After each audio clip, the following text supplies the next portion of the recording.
सदक़ल्लाहुल अज़ीम। अस्सलाम वालेकुम, मेरे साहबुल सजन। उम्मीद है कि आप सब लोग खैरियत से होंगे। आज का जो हमारा टॉपिक है डैट इज़ सूरह बकरा आयत 177। इसको हम आयतुल बिर भी कहते हैं। लास्ट जो हमारा टॉपिक था वो सूरह असर के ऊपर था। सूरह असर के अंदर अल्लाह ताला ने हमें एक सेल्फ लिटमस टेस्ट दिया था। उसके ज़रिए हम अपना मुआयना खुद कर सकते हैं कि हम अल्लाह ताला के स्टैंडर्ड्स के ऊपर कहाँ पर हैं, हम लॉस में तो नहीं है कहीं। अगर तो ये चार क्राइटेरियाज हम पूरे कर लेते हैं तो फिर तो हम कभी खसारे में नहीं जा सकते। तो 4 क्राइटेरियाज अल्लाह ताला ने बताए थे, वो कौन से थे? पहला क्राइटेरिया था कि हम अल्लाह ताला के ऊपर ईमान लाएं, फिर नेक अमल करें और अल्लाह ताला के हक़ की बात दूसरों तक पहुंचाएं और अल्लाह ताला की राह में सब्र करें। अब सूरह असर जो है वो एक बंद कली की मानिंद है। डॉक्टर इसरार साहब ने इसको बड़ी ब्यूटीफुली वे के अंदर एक्सप्लेन किया था कि जब ये बंद कली ओपन हो जाती है तो वो आयत बिर बन जाती है। असल में आयत बिर सूरह असर की ही सारे पॉइंट्स को एक्सप्लेन कर रही है। तो वासे बिल हक़ के अलावा आपके पास आयत बिर हर पॉइंट को ब्रीफली एक्सप्लेन करेगी, जो कि आज हम पढ़ेंगे। आयत बिर में अगर देखा जाए तो असल में अल्लाह ताला बता रहे हैं कि एक अच्छा इंसान, एक राइटियस पर्सन या जिसको हम गुड पर्सन कहते हैं, कि वो कैसा होता है, उसके करैक्टर्स कैसे होते हैं।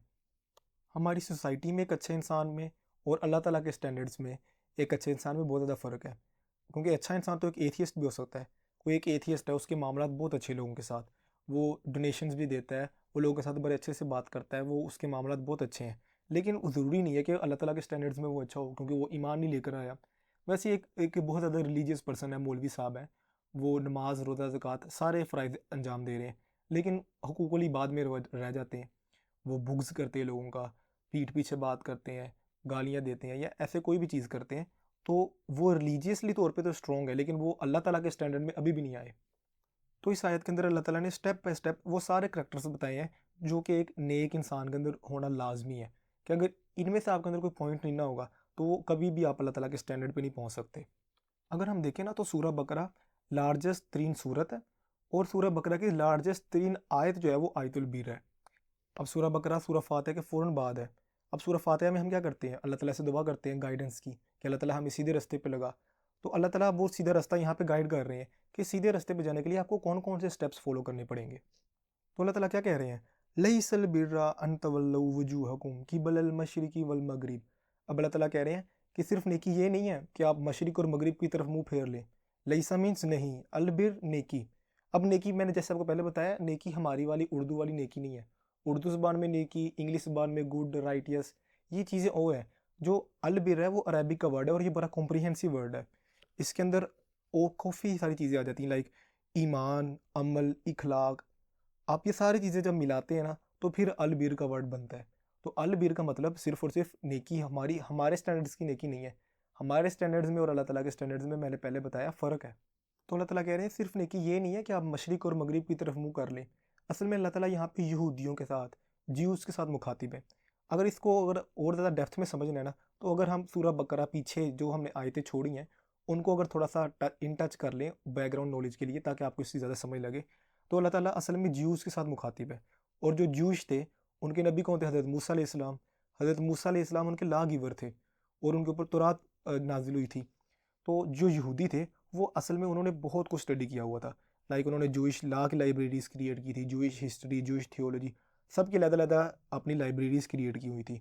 और जो लाइब्रेरीज़ मिलकर एक लीगल कोड ऑफ जूडाइज़्म क्रिएट किया हुआ था। तो अगर आप फॉर एग्जांपल एक जूइश के पास जाते हैं, उसको कहते हैं कि मुझे आप अपना रीजन समझाओ, तो अगर उसने जूइश लॉ पढ़ा हुआ है सिर्फ, क्योंकि एक लाइब्रेरी इतनी बड़ी है, तो अगर उसने जूइश लॉ ही पढ़ा है, तो वो जो आपको जूडिज़्म सिखाएगा, आपको अपना रिलीजन समझाएगा, तो वो जूइश लॉ के अकॉर्डिंग समझाएगा। एक ऐसा स्कॉलर है जिसने अपनी सारी ज़िंदगी जूइश थियोलॉजी वाली साइड पे, जूइश थियोलॉजी की लाइब्रेरी में रिलीजन स्टडी किया है, तो आपको जूइश थियोलॉजी के अकॉर्डिंग रिलीजन समझाएगा। वैसे हिस्ट्री वाला आपको हिस्ट्री के लिए अकॉर्डिंग रिलीजन समझाएगा। लेकिन असल में उनके पास जो प्राइमरी लिटरेचर है वो तुरात है। सेकेंडरी लिटरेचर के अंदर उनके पास, जैसे हमारी तफसीर है, उनका लीगल कोड होता है। जैसे एग्जैक्टली जैसे हम तफसीर पढ़ते हैं वैसे ही उनके पास उनका लीगल कोड है। अब कोई भी अपने स्कॉलर के पास जाता है तो उससे कहता है कि हम मुझे अपना रिलीजन स्टडी करना है, तो वो कहते हैं कि ऐसा करो, आप प्राइमरी लिटरेचर ना पढ़ो क्योंकि आपको हिब्रू लैंग्वेज पढ़नी पड़ेगी, तो रात बहुत ज़्यादा टफ है। तो आप ऐसा करो, आप सेकेंडरी लिटरेचर पढ़ लो क्योंकि उसको आपकी अपनी ज़बान में ट्रांसलेट किया गया है, वो आपके लिए पढ़ना आसान है। फिर वो कहते हैं नहीं नहीं नहीं नहीं, ऐसा करो, आप सेकेंडरी लिटरेचर भी ना पढ़ो, आप ऐसा करो, मेरे पास आओ, आपको जो चीज़ समझ नहीं आ रही, जिस चीज़ में प्रॉब्लम है ना, वो मैं आपको समझा देता हूँ, आप अपना इतना टाइम वेस्ट क्यों करोगे।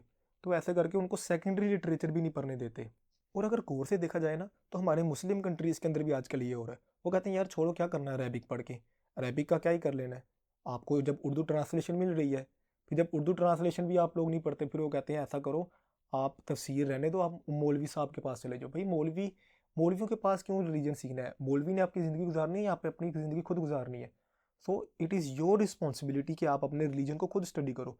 एटलीस्ट इस लेवल तक तो करो कि आपके पास आंसर हो, अल्लाह ताला को आप जवाब दे हो सको कि अल्लाह पाक मैंने कोशिश की थी, मैं स्कॉलर तो नहीं बन सका, लेकिन मैंने इस लेवल तक अपने रिलीजन को स्टडी कर लिया था कि मैं अपनी लाइफ उसके अकॉर्डिंग गुजार सका। तो इस कोर्स को बनाने का मकसद भी यही है कि आप रिलीजन को एटलीस्ट उस लेवल तक स्टडी कर लो कि आपकी जो ज़िंदगी है, आपकी जो लाइफ है, उसके अंदर आपको फ्यूचर में प्रॉब्लम्स को ना फेस करना पड़े, आपको शर्मिंदा ना होना पड़े अल्लाह ताला के सामने। लेकिन अगर हम देखा जाए ना, तो ज्यूज़ जो है ना, वो रिलीजियसली बहुत स्ट्रॉन्ग पीपल थे। तो अल्लाह ताला सूरह बकरा के अंदर उनको मुखातब कह रहे हैं, या बनी इसराइल, या बनी इसराइल। अब या बनी इसराइल कह के उनको ना अल्लाह ताला हज़रत इब्राहीम अलैहिस्सलाम का रिमाइंडर दे रहे हैं। हज़रत इब्राहीम अलैहिस्सलाम का रिमाइंडर क्यों दे रहे हैं? क्योंकि हज़रत इब्राहीम अलैहिस्सलाम ने अपने फोर फादर्स को, अपने आबा व अजदाद को क्वेश्चन किया था। उन्होंने उनके खिलाफ गए थे क्योंकि उनके आबा व अजदाद बुतों की पूजा करते थे। वो कहते थे आप बुतों की पूजा क्यों कर रहे हो? बुतों की पूजा नहीं करनी चाहिए, आप बेवकूफ़ हो। वो ना तो आपको सुनते हैं, ना आपकी बात सुन रहे हैं, ना आपको समझ रहे हैं, आपकी दुआ उन तक पहुँच नहीं रही है, आप लोग क्यों कर रहे हो? तो हज़रत इब्राहीम अलैहिस्सलाम ने सबसे पहले बुत तोड़े थे। लेकिन अब ज्यूज़ क्या कर रहे थे? वो असल में उल्ट काम कर रहे थे उसका। वो क्या कर रहे थे? वो अपने फोर फादर्स के नक्शे कदम पे चल रहे थे। उनको पता था आप सल्लम आखिरी नबी हैं। उनको पता था कि इस्लाम जो है वो आपके पास ट्रू रिलीजन है, वो अल्लाह ताला का ही दीन है, लेकिन वो नहीं मान रहे थे। उसकी रीज़न्स क्या थी? चलो वो भी थोड़ा सा हम उसको डिस्कस कर लेते हैं कि किस वजह से वो हमारे खिलाफ थे। जैसे कि आपको पता है हज़रत इब्राहीम अलैहिस्सलाम के दो बेटे थे, हज़रत इस्माइल और हज़रत इसहाक अलैहिस्सलाम। तो हज़रत इसहाक से ही सारे अंबिया आ रहे थे। लाइक हज़रत सबसे पहले हज़रत मूसा आए, फिर हज़रत ईसा आए। हज़रत मूसा से ही यहूदी थे, हज़रत ईसा जिनको जीसस भी कहते हैं, तो उनसे क्रिश्चियंस थे। हज़रत इसहाक के जो पहले बेटे थे उनका नाम था यकूब, जैकब जिन्हें कहते हैं, तो जिनको बाद में इसराइल जिनका नाम रख दिया गया। तो उनसे ही आगे कौम जो बनी थी वो बनी इसराइल थी। बनी इसराइल का लिटरल मीनिंग ये होता है कि चिल्ड्रन ऑफ इसराइल। तो उनसे आगे जो लड़ी चल रही थी उनसे सारे अम्बिया आ रहे थे, हज़रत मूसा, हज़रत ईसा अलैहिस्सलाम। लेकिन हज़रत इस्माईल अलैहिस्सलाम से कोई नबी नहीं आया। हज़रत इस्माईल अलैहिस्सलाम अरेबिया में रहे थे और हज़रत इसहाक अपने सारे ख़ानदान को लेकर इसराइल चले गए थे। तो अब यहूदियों को क्या प्रॉब्लम था इससे? हुआ ये कि यहूदी जो थे वो क्रिश्चियंस के साथ उनकी बनती नहीं थी, वो आपस में लड़ाई करते थे। तो यहूदी क्रिश्चियंस को डराते होते थे कि एक दिन हमारा लास्ट वो प्रॉफिट आएगा और वो फिर तुम लोगों का सफाया कर देगा, वो तुम लोगों से हमारा बदला लेगा। तो अब वो तो एक्सपेक्ट कर रहे थे कि हमारी लड़ी में से ही हज़रत इसहाक से ही नबी आएगा, लास्ट प्रॉफिट वहाँ से आएंगे। लेकिन हुआ क्या कि एक बहुत ज़्यादा प्रिमिटिव एरिया से और अनएक्सपेक्टेडली हज़रत इस्माईल अलैहिस्सलाम की लड़ी से वहाँ से नबी आ जाता है और जिसका नाम मोहम्मद है। तो इस बात पे थोड़ा सा गुस्सा करते, कन्फ्यूजन भी क्रिएट होती है कि ऐसा कैसे हो सकता है कि हज़रत इस्माईल अलैहिस्सलाम की लड़ी से आ जाए, क्योंकि पहले तो कोई नबी नहीं आया, वो तो सारे हज़रत इसहाक की लड़ी से आ रहे थे। हज़रत इस्माईल अलैहिस्सलाम की लड़ी से कैसे कोई नबी आ गया? इसी वजह से उनके अंदर इतना ज़्यादा हीट था। दूसरी रीज़न ये थी कि उनके अंदर ट्राइबल प्राइड बहुत ज़्यादा था। उनका जो प्राइड की वजह थी, उनका कबीला था। वो कहते थे कि हम इतने बड़े कबीले से हैं और ये छोटे से कबीला जो अरेबिया के अंदर है, लेस प्रिविलेज्ड लोग हैं, उनके अंदर से नबी कैसे आ सकता है? आखिरी नबी कैसे आ गया उनमें से? अगर वो उस एरिया में से नबी आ गए तो फिर तो हमारी रिलीजियस अथॉरिटी है वो कम हो जाएगी, हमारी पावर भी कम हो जाएगी। तो उनको डर था कि हमारी अथॉरिटी और पावर जो है वो ना ख़त्म हो जाए। उनके अंदर एरोगेंस बहुत ज़्यादा थी, इसलिए वो नबी मानने से इनकार करते थे आप सल्लम को। हालांकि उनको 100% अश्योरिटी थी कि ये आखिरी नबी है और ये दीन भी जो है ये सच्चा दीन है, ये अल्लाह ताला का दीन है। अब ये सब चल रहा होता है, उतनी देर में क्या होता है कि अल्लाह ताला जो है ना वो हुक्म दे देते हैं कि जो किबले का रुख है ना वो आप लोग बैतुल मुक़द्दस यानी जेरूसलम से आप लोग मक्का की तरफ कर दो, काबा की तरफ अब आपने इबादत किया करनी है। तो वो इस वजह से और चिड़चिड़े हो गए कि ये क्या कर रहे हो? पहले आप लोग बैतुल मुक़द्दस की तरफ इबादत कर रहे थे जिधर कोई यहूदी इबादत करते हैं, अब आप लोग मक्का की तरफ इबादत कर रहे हो। तो ये और उसकी वजह से भड़कने लग पड़े और इस वजह से अल्लाह ताला ने ये आयत भेजी फिर कि नेकी सिर्फ ये नहीं है कि आप मशरिक और मगरिब की तरफ मुँह करके नमाज़ पढ़ने लग पड़ो। क्योंकि ऐसा ही होता है कि सब कॉन्टिनेंट के लोग जो होते हैं वो मगरिब की तरफ मुँह करके नमाज़ पढ़ते हैं, यूरोप के अंदर मशरिक की तरफ मुँह करके नमाज़ पढ़ते हैं। तो मैटर तो नहीं करता कि आप किस तरफ मुँह करके नमाज़ पढ़ रहे हो, वो तो नीयत मैटर करती है। तो अल्लाह ताला यहाँ पे यहूदियों से मुखातिब है कि तुम लोग जो नेकी समझ रहे हो ना इबादत को, असल में वो नेकी नहीं है। हालांकि यहूदियों को एग्जैक्टली पता है कि हम इस वक्त रोंग के अंदर हैं, उनको पता है आप सल्लम आखिरी नबी है। अच्छा, आप सल्लम के आखिरी नबी होने की और भी काफ़ी सारी दलीलें पता थी इनको। लाइक आपने वो स्टोरी सुनी होगी बहीरा द मोंग की, वो एक क्रिश्चियन मोंग था जिसने आप सल्लम को सबसे पहले देखकर बता दिया था कि ये आखिरी नबी है। वो जो बहीरा था आई थिंक उसका नेम, तो मुझे अब एग्जैक्टली याद नहीं है उनका नेम, पर वो रिलीजियस स्क्रिप्चर्स को बहुत ज़्यादा स्टडी करते थे। उनकी बहुत ज़्यादा इन डेप्थ नॉलेज थी, वो हर रिलीजन को स्टडी करते थे। तो जब एक दिन वो बैठे हुए उन्होंने देखा कि एक कारवान जा रहा है सीरिया की तरफ और उसके अंदर एक लड़के के सर के ऊपर बादल है, वो उसके ऊपर छाँव कर किए हुए है। उस टाइम आप सल्लम की उम्र लाइक 9 से 12 साल थी और वो अपने चाचा अबू तालिब के साथ सीरिया की तरफ जा रहे थे। तो उन्होंने देखा कि यार ऐसे वो लड़का जो है उसके ऊपर सिर के ऊपर बादल घूमी जा रहा है और छाँव किए हुए है और उस तक धूप नहीं आने दे रहा। तो वो जो मोंक होता है ना, क्रिश्चियन मोंक, वो उनको अपने घर दावत पे बुला लेता है और फिर वो अब्सलम को बड़े क्लोजली ऑब्जर्व कर रहा होता है। वो देखता है कि अब्सलम ना एक दरख्त के नीचे जाके बैठ जाते हैं और वो जो दरख्त की ब्रांचेस होती हैं ना, जो टहनियाँ होती हैं, वो आगे ऐसे बेंट होकर अब्सलम के ऊपर छाँव कर देती है। तो वो देख के बताता है कि इस दरख्त के नीचे ना सिर्फ और सिर्फ ना प्रॉफिट बैठ सकता था और उसके साथ ही ऐसा सिचुएशन हो सकती है। फिर वो और ऑब्जर्व करता है और अब्सलम की प्रॉफिट की जो आपके पास मोहर लगी हुई थी, जैसे कंधों के दरमियान में अब्सलम की ना नबूवत की निशानी थी, तो वो भी चेक करता है और वो फिर कंफर्म हो जाता है उसको कि यही आखिरी नबी है, ये जिसने आखिरी इस्लाम को लेकर आना है। तो वो हज़रत जो उनके चाचा होते हैं अबू तालिब, उनको जाके पास कहते हैं कि ऐसा करो, ये जो लड़का है ना इसको यहूदियों से और ईसाइयों से बचा करना, जहाँ से आए हो वापस वहीं ले जाओ, नहीं तो उन्होंने इसको नुकसान पहुँचा देना है। तो जो उनके चाचा होते हैं वो समझदार होते हैं, वो समझ जाते हैं, वो आप सलम को लेकर वापस चले जाते हैं। तो कहने का मकसद ये है कि जो यहूदी थे उनको सारी स्टोरी क्लियर थी, लेकिन वो फिर भी अल्लाह ताला के खिलाफ जा रहे थे। वजह क्या थी? उनका गुरूर, उनके अंदर गुरूर बहुत ज़्यादा था, वो मानने को तैयार ही नहीं थे कि ऐसा तो हो ही नहीं सकता। वो अपने फोर फादर्स अब्बा अजदाद के नक्शे कदम पे चल रहे थे, जो कि हज़रत इब्राहीम अलैहिस्सलाम ने मना किया उससे कि आप लोगों ने ये काम नहीं करना, लेकिन वो उल्टा वही काम कर रहे हैं जो उनके अब्बा अजदाद करते आए हैं, हमने भी वही करना है। खैर मूविंग ऑन, आगे अल्लाह ताला कह रहे हैं वलाकिन्नल बिर्रा मन आमना बिल्लाहि वल यौमिल आखिर वल मलाइकति वल किताबि वन नबिय्यीन। बल्कि नेकी तो ये है जो ईमान लाए अल्लाह ताला पर, आखिरत पर, फरिश्तों पर, किताबों पर और नबियों पर। लास्ट लेक्चर में भी हमने ईमान को बड़ा डीपली स्टडी किया था, तो उसमें भी मैंने आपको पहले बात बताई थी कि सबसे पहले ईमान अल्लाह ताला पर लाना है, और उसके बाद अल्लाह ताला ने किसका नाम लिया? आखिरत का।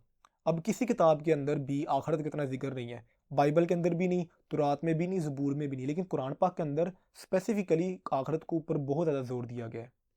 क्योंकि आप देखें ना, जिसका ईमान आखिरत के ऊपर फर्म होगा, पुख्ता होगा, वो तो कभी बुरा काम करेगा ही नहीं। वो तो हमेशा नेकी करेगा। जब भी वो बुरा काम करने लगेगा, क्योंकि उसके दिमाग में आएगा कि मैंने एक दिन अल्लाह ताला के सामने हाजिर होना है। और जिसका आखिरत के ऊपर ईमान नहीं होगा, वो तो जो दिल करे वो करता जाए, उसको किस बात की टेंशन होगी। अब जो अल्लाह ताला ने पहला क्राइटेरिया बताया ना, वो इनविजिबल है। लाइक अब अल्लाह ताला ने ईमानियात के बारे में यहाँ बात की है। अब ईमानियात तो इनविजिबल होती है, वो किसी को नज़र तो नहीं आ सकती। तो जो पहला क्राइटेरिया ना, वो इनविजिबल है।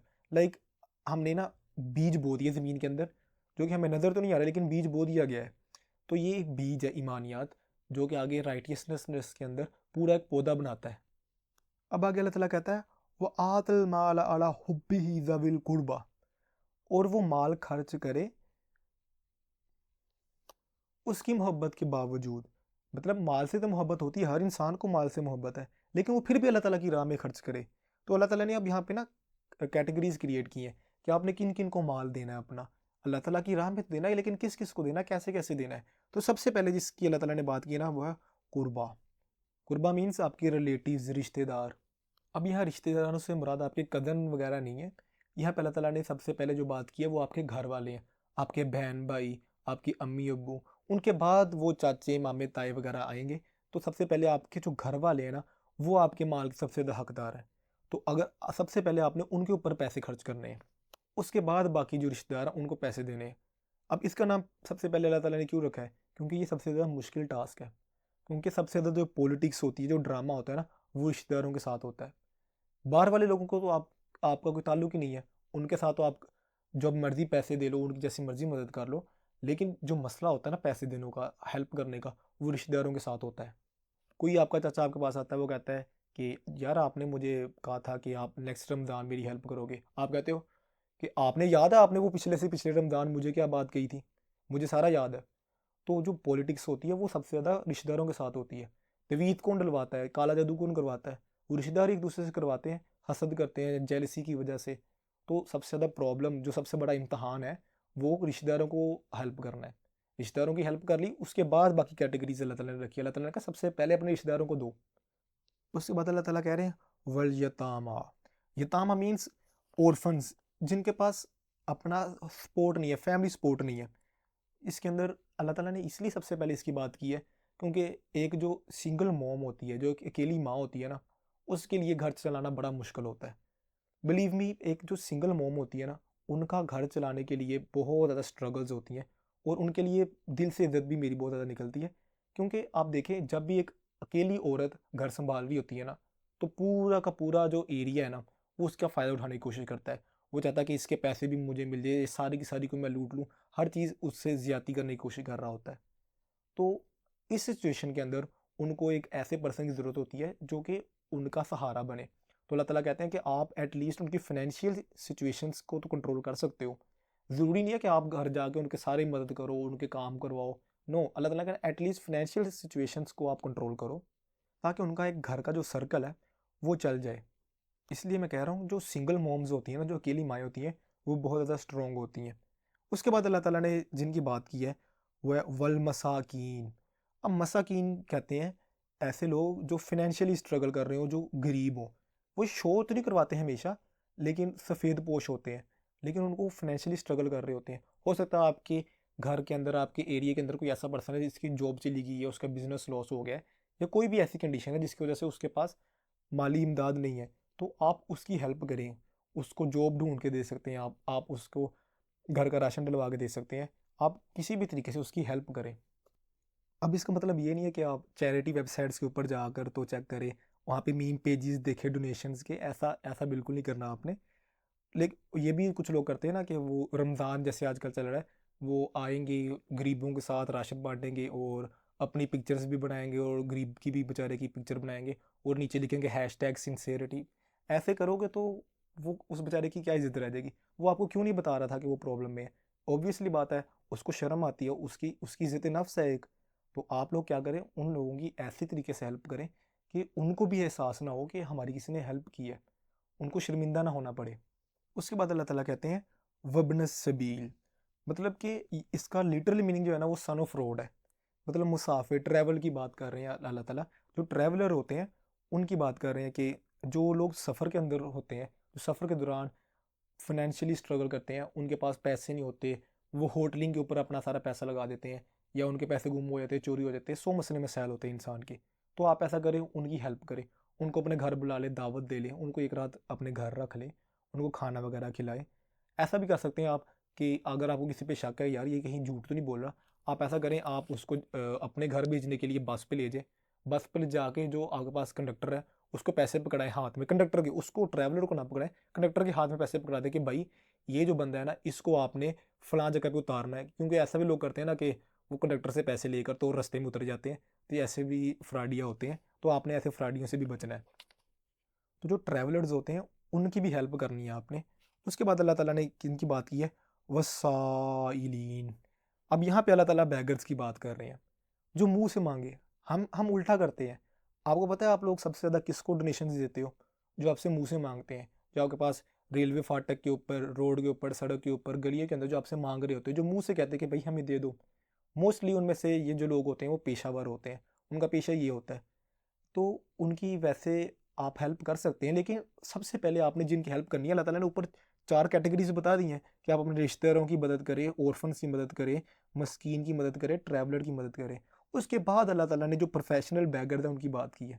अल्लाह ताला हालांकि आप सल्लम की हदीस भी है कि अगर आपके पास कोई सफ़ेद घोड़े भी मांगने आ रहा है ना, तो आपने उसको देना है।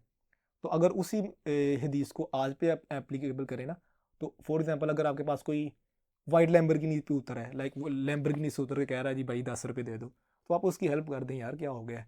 क्या आप हो सकता है कि उसका कोई पर्स वगैरह घर रह गया हो, कोई प्रॉब्लम हो सकती है, 100 मसले मसाइल हो सकते हैं, तो आप उसकी थोड़ी बहुत हेल्प करवा दें। लेकिन यहाँ पे कंडीशंस क्या है कि आप सबसे पहले किसको पैसे दें, जो अल्लाह ताला ने ऊपर 4 कैटेगरीज बताई हैं, आप उनको पैसे देते नहीं हो। जो पेशावर लोग हैं आप सारे पैसे उनको दे देते हो। इसलिए आपको थोड़ी सी मुशक्क़त भी करनी पड़ती है उन लोगों को ढूंढने के लिए। जो ऊपर कैटेगरीज बताई हैं, असल में ऐसे लोग बहुत है दुनिया में। यकीन करें, बहुत सारे लोग ऐसे हैं जो मुंह से नहीं बताते कि वो प्रॉब्लम्स में है, लेकिन वो प्रॉब्लम्स में से गुजर रहे होते हैं। और लास्ट कैटेगरी जो अल्लाह ताला ने बताई है ना, वो है व फिर रिकाब। रिकाब कहते हैं गुलाम को, जो मकरूज़ हो। अब आजकल के ज़माने के अंदर तो कोई गुलाम नहीं है। आपको सर अब तो गुलाम वगैरह का कंसेप्ट ही ख़त्म हो चुका है। आज कहाँ गुलाम मिलते हैं। पहले तो अरेबिया के अंदर गुलामों की मंडियाँ लगा करती थी, अब कहीं कोई मंडी नहीं लगती, कोई गुलाम नहीं है। लेकिन आजकल में गुलाम है। वो कौन से लोग हैं जो बैंक के मकरूज़ हैं, उनके ऊपर उन्होंने डिजिटल चेन्स लगाई हुई हैं।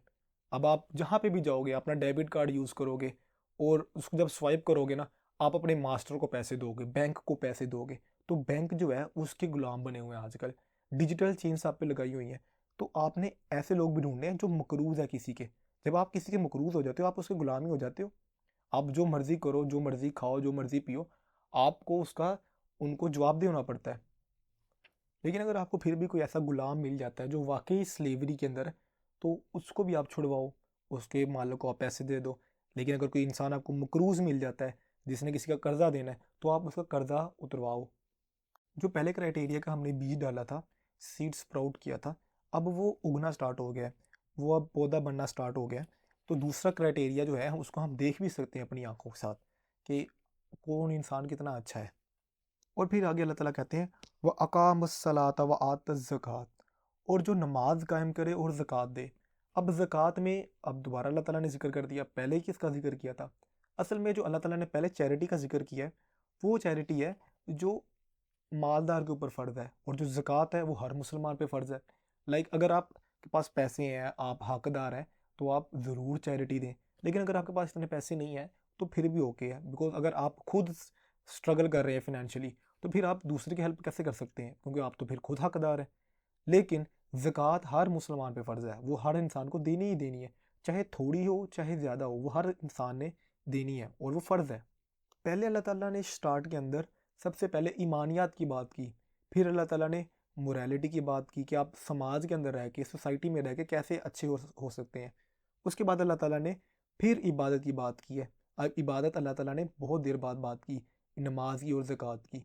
सबसे पहले अल्लाह ताला ने ईमानियात की बात की, फिर आपकी मोरालिटी की बात की, फिर रिलीजियस प्रैक्टिस की बात की अल्लाह ताला ने आपके साथ।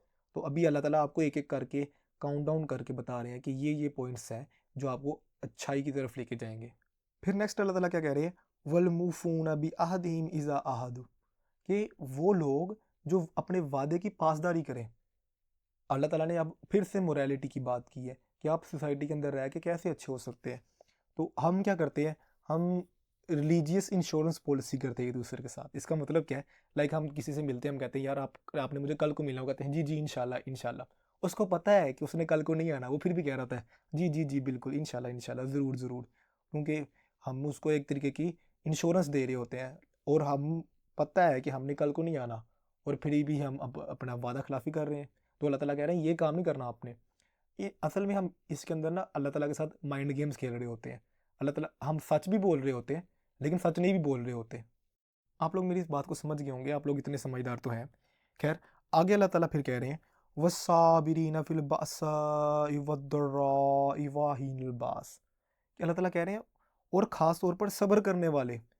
सब्र करने के ऊपर अब अल्लाह ताला ने फिर से बात कर दी। हमने सूरह असर के अंदर भी 4 पॉइंट्स पढ़े थे जो कि हमने सारे रिपीट कर लिए। ईमान भी, अमले साले भी, और आपने हमने तवासिबिल हक नहीं पढ़ा कि हक की बात को आगे कैसे पहुंचाना है। उसके अलावा हमने सारे पॉइंट्स कर लिए और अब सब्र के ऊपर आ गए।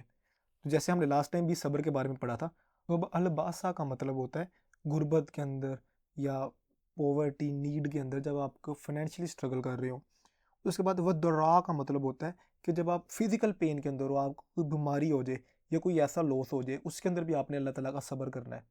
उसके बाद लास्ट चीज़ जो है वो हीनल बास, कि जब आप कोई ट्रायल से गुजर रहे हो, लाइक आप जहाद पे गए हुए हैं, तो तब भी क्या करना है आपने, अल्लाह ताला के लिए सब्र करना है। असल में अल्लाह ताला यहाँ पे सब्र के ऊपर इतना गौर क्यों दे रहे हैं, बिकॉज इंसान की जो रियल नेचर होती है ना, असलियत, वो असल में एमरजेंसी कंडीशंस के अंदर ही सामने आती है। तो वाकई साबिर है कि नहीं है कि वो बस बात ही करता है। मिसाल के तौर पे अभी पाकिस्तान के अंदर सारे पाकिस्तान में खाना ख़त्म हो जाता है, तो क्या होगा, हर इंसान को नफसी नफसी हो जाएगी कि मैं खाना खा लूँ, मैं खाना खा लूँ, दूसरे भाड़ में जाए, पहले मैं बच जाऊँ। तो असल में रियल एमरजेंसी कंडीशंस होती हैं, लाइक आप अपनी लाइफ में कुछ स्ट्रगल कर रहे हैं, आप फंस गए हुए अपनी लाइफ के अंदर, आप बहुत ज़्यादा हार रहे हैं या प्रॉब्लम्स आई जा रही हैं, तो पता चल जाता है कौन अपना है कौन अपना नहीं है। तो अल्लाह ताला भी यही कह रहे हैं कि जब एमरजेंसी कंडीशन आनी है ना, फिर मुझे पता चलना है कि तुम मेरे नेक बंदे हो कि नहीं हो, तुम्हें वाकई मेरे ऊपर तवक्कल है, तुम वाकई मेरे लिए सब्र कर सकते हो कि नहीं करते। वो कहते हैं ना कि the darkest the night the closer the God is. और जब तक हमारी ज़िंदगी में प्रॉब्लम नहीं ना आती, हमें अल्लाह ताला भी याद नहीं आते हैं। इसीलिए जो सब्र है ना, वो फाइनल इम्तहान है, वो फाइनल बॉस है आपकी ईमान का, कि जब तक आपको सब्र नहीं ना आएगा तब तक आपका ईमान मुकम्मल नहीं हो सकता। सब्र जो है वो ईमान का एक कंप्लीट हिस्सा है। और फिर अल्लाह ताला कहते हैं यही लोग हैं जो असल में सच्चे हैं, यही लोग हकीकत में मुत्तकी हैं। तो अल्लाह ताला ने हमें पूरा एक पेनल कोड क्रिएट करके दे दिया है कि अगर आप सच में मुत्तकी और सच्चे इंसान कहलवाना चाहते हैं, तो आपने इन कंडीशंस को पूरा करना है। अगर इन कंडीशंस के ऊपर आप पूरे नहीं उतर सकेंगे, तो फिर तो आप ज़लीलो ख्वार हो जाएंगे, दुनिया में भी और आखिरत में भी। इसलिए आप लोग भी जो सबसे पहला एक्शन आप ले सकते हैं ना, वो ये करें कि आप एक लिस्ट क्रिएट करें और उसके ऊपर इन सारे पॉइंट्स को राइट डाउन करें और टिक करें कि क्या आप इन सारे पॉइंट्स के अंदर पूरे उतर रहे हैं। तो आप अपना मुआयना खुद कर सकते हैं कि अगर आपने अल्लाह ताला के सामने एक दिन जाना है, तो आपके पास अगर एक भी पॉइंट नहीं ना है, तो आप फंस जाएंगे। बिलीव मी, इनमें से आपका अगर एक पॉइंट भी ऐसा है जिस पर टिक नहीं ना लगा, अभी भी आपके पास टाइम है, यू हैव टाइम। अभी भी आप अपने आप को खसारे से बचा सकते हैं। आप लॉस में बेशक हैं, लेकिन आप अभी उस दलदल में दबे नहीं हुए, आप अपने आप को वहाँ से निकाल सकते हैं। So you should do this now, this is the time for you to take action. अगर आप बिलीव मी इस टाइम एक्शन ही ना लेंगे, तो रिग्रेट जो है ना वो बहुत ज़्यादा बुरी चीज़ है। तो रिग्रेट से बचने के लिए, पछताने के लिए, इससे बेहतर है कि आप अभी अपने एक्शंस लें और अपने आप का मुआयना करना स्टार्ट कर दें। बाकी अल्लाह ताला हम सबका हामी नासिर हो। मे अल्लाह गाइड अस टू द हक। जज़ाकल्लाह खैर। अल्लाह हाफिज़।